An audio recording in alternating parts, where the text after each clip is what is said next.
दरम्यान मनसे नेते संदीप देशपांडे यांचं व्हॉट्सअप स्टेटस सध्या चर्चेत आहे। स्वीकृत नगरसेवकावरनं देशपांडे यांनी पोस्ट केली आहे। पोत्या मनाच्या प्रवृत्तींकडनं कधीही स्वीकृतीची अपेक्षा बाळगू नये। स्टेटसच्या माध्यमातून संदीप देशपांडे यांनी शिवसेना ठाकरे पक्षाला टोला लगावला आहे। शिवसेना युबीटी गटानं 3 स्वीकृत नगरसेवक महापालिकेत पाठवण्याचा निर्णय घेतला आणि त्यानंतर संदीप देशपांडे यांनी खोचक टोला शिवसेना ठाकरे पक्षाला लगावलेला आहे। अनुशेष राहिला होता का नाही ही युती दोन भावांची झालेली होती। दोन पक्ष एकत्र आले होते, कार्यकर्ते जोराने जोशाने नेटाने लढलेले होते।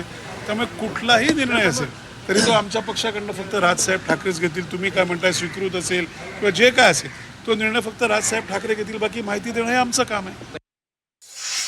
उद्धवजी आणि राजसाहेब हे दोन्ही पक्षप्रमुख आहेत। एकाच घरातले दोन पक्षप्रमुख आहेत। काल आदित्यांबरोबर राजसाहेब होते, त्यामुळे त्या गोष्टीमध्ये नक्की काय एकमत झालं हे संदीपला माहिती आहे का, मलाही नाही माहिती। मग त्यावर भाष्य करणं हे मला वाटतं फार उतावळेपणा होईल असं मला वाटतं। काही अजून त्यांची दोघांची वेगळी हे असू शकते, त्या भाष्याला मी काही म्हणणार नाही।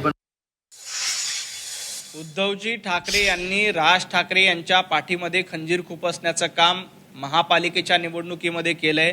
आता देखील जेव्हा मनसेकडनं स्वीकृतची मागणी केली जाते अशी तुमच्याकडनंच मला माहिती मिळते, परंतु उद्धवजी ठाकरे यांचा स्वभाव बघता, उद्धवजी ठाकरे यांचा स्वार्थीपणा बघता ते राज ठाकरे यांना स्वीकृत नगरसेवकाचं एखादं पद देतील असं वाटत नाही।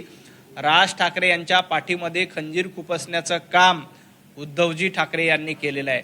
महापालिकेच्या निवडणुकीमध्ये ते झालंय, आता स्वीकृतमध्ये देखील मनसेचा केसाने गळा कापण्याचं काम उद्धवजींच्या माध्यमातून होईल। त्यामुळं माझी राज ठाकरेंना देखील विनंती आहे की आपण अशा लोकांसोबत राहायचं का याचा विचार करा।